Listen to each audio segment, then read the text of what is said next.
Lianka, who stabbed her, whispered sweetly with her smiling face, pushed Leticia's body with all her might into the cold river. What are the chances of surviving falling into a winter river, even with a knife stuck in her chest? The fear of being pushed into a winter river and slowly sinking to the bottom because of her terrible move was terrifying. As soon as Leticia came to her senses, she instinctively started shaking her arms and legs. Her lungs felt like they were going to explode at any moment, and her vision became blurry. It could have been because of the cloudy river water entering her eyes, or perhaps it was because of the overflowing tears. Her lungs, which had taken in water, and her chest, which had been stabbed by a knife, were sore as if they had been set on fire. She stretched out her arms and desperately pleaded, asking for help, but she already knew no one would come to save her. Leticia could not bear to hate her foolishness. All the sacrifices she had made even brought ruin to her and her family, which did not even once recognize. Her husband has been taken away and now almost dies in her husband's mistress' hands. Leticia cried and cried. Her breath was becoming more and more difficult until the sadness rising inside clogged her throat. At that time, someone gently grabbed her limbs. It was a firm but large hand, and above all, it was warm. Leticia, who was shivering in the cold, clung to the warmth without realizing it. She was sobbing wildly, rubbing her cheeks, and begging hysterically not to let her die. The arrogant voice coming from above was like a god, telling her to stop crying. Leticia tried to follow his orders, but it hurt so much that she couldn't stop crying. He looked at her pitiful appearance and clicked his tongue. A smooth, hot mucous membrane suddenly covered her lips. He dug into the half-open gap and suppressed her tongue that was pushing his tongue out as if rejecting it. It went deeper and deeper inside and completely occupied the inside of Leticia's mouth and breathed in a languid breath. The sweet, sticky air passed through the caverns of her mouth and seeped deep into her lungs. Her curled chest heaved in fear, and she managed to breathe. The sound of a low laugh with their lips pressed together was sensual. Finally, her body regained stable breathing with the breath that the gods gave her as she possessed. It was a dark but luxurious room with the moonlight coming through the large window and shining down on the bed, and the extremely beautiful man lying next to her. The eyes, which glowed bright blue even in the dark, looked like a beast. As soon as her eyes met his, a shiver-like chill ran through her whole body. Light-colored hair, delicate and sharp features, marble-like shoulders, and upper body muscles.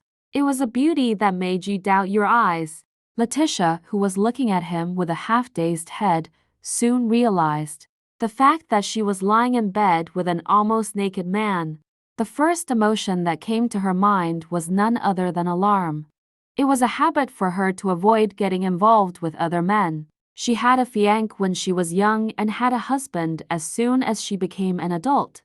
She reflexively tried to get out of his embrace, but her limbs wouldn't move as she wanted. The man easily pulled her back with one arm, teasing her. Leticia was dragged helplessly into his arms like a doll. She couldn't even move with the man's arms wrapped around her waist. No, maybe she didn't want to do it. As she was held in his arms, an unknown warmth seeped through her skin. Strangely enough, the pain seemed to subside from the point where he touched. When Leticia calmed down, the man turned his head and kissed her again. After a few breaths, her burning airways and lungs felt relieved. As the pain disappeared, her eyelids became heavy again. A small yawn came out. Leticia closed her eyes with the man stroked her hair. When Leticia opened her eyes, she found herself lying in a place she had never seen before. But soon, her face turned pale as the memories came to her mind. Leticia reflexively raised her body and began to feel her chest.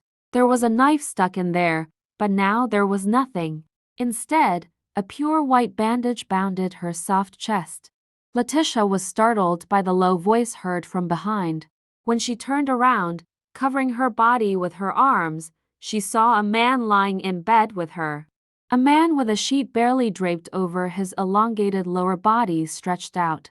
The white skin and muscles wriggled and stretched, resembling a tiger. Feeling like she could see something underneath that she shouldn't have, Leticia hurriedly raised her gaze. Leticia barely opened her mouth and was shocked. But the man's face was strangely familiar. Every time Leticia woke up crying in her sleep, this man was there. Even though he was annoyed by her, he would hold her in his arms and calm down her fits. She vividly felt the hand that comforted her several times, telling her to go back to sleep. Nevertheless, Leticia did not doubt that it was just her dream, a ridiculous fantasy created by an abandoned person out of despair and loneliness. The man bathed in moonlight to the point of delusion was unrealistic. However, when she saw him again under bright sunlight, he was a living, breathing person. The man smiled from the corner of his lips. Then he raised his chiseled upper body and brushed his hair. Leticia thought she had seen a lot of blonde hair before, but she had never seen such a beautiful color before. It's like the first dawn crossing the sky. Beneath the bright hair, the straight forehead, sculpted nose, and voluptuous lips created a wonderful harmony. Leticia stared blankly into his blue eyes surrounded by golden eyelashes. She touched her lips and then spit out his name in shock. The moment she said his name, his eyebrows seemed to furrow. But what is more important is why this man was here. Zionian Saul Meyer Summerhurst. This is the second time Leticia sees the third prince of the Holy Empire of Westeros after her wedding day. The wedding that was held in November when the leaves were falling with the guests wearing dark coats and knee-high leather boots, and complaints that the Winchester estate was too cold, but they couldn't say it out loud.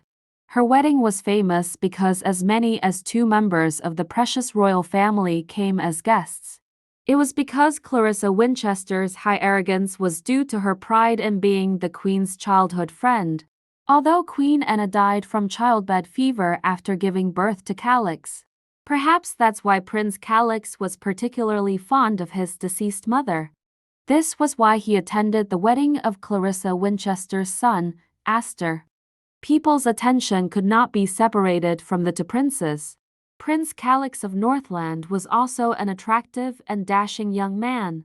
However, Saul from the Holy Empire of Westeros boasted an overwhelming presence. It was dazzling as the sun seemed to rest behind his brilliant blonde hair. The Holy Empire of Westeros was the land where the gods stayed until the end. Perhaps that is why, from time to time, special people were born among the royal family. It was clear that the prince was only following the second Prince Calix and had no interest in this wedding. In any case, in her eyes, Astor Winchester shined brighter than Saul, which came out after 300 years.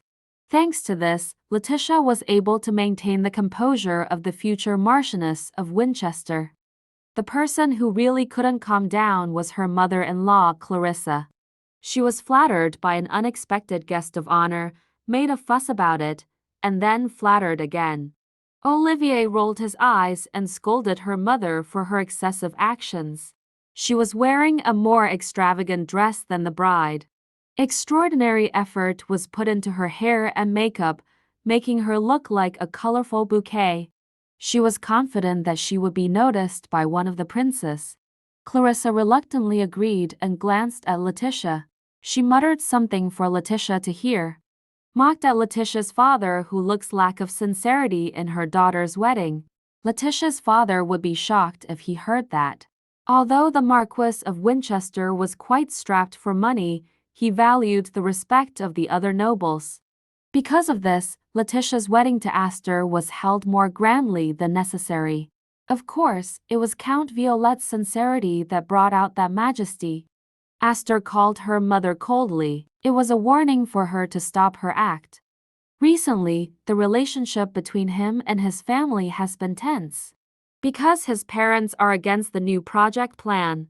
To be precise, because there was no money to support the project, Astor didn't care.